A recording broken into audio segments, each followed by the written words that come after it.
Hey guys, in this video, we're going to take a look at how you can change the calendar time zone to show event dates and times in that selected locality on the iPhone 15 series.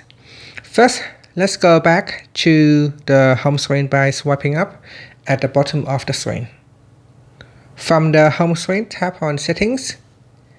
Now in Settings, you want to scroll down and tap on Calendar. Next, tap on Time Zone Override. At the top here, tap on the Time Zone Override toggle button to switch it on. And then we go down and tap on Time Zone. And then in the search text box, type in the cities that you want to use.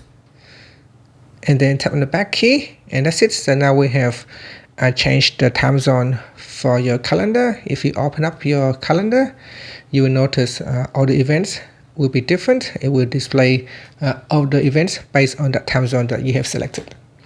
And that's it. Finally, you can swipe up to go back to the home screen.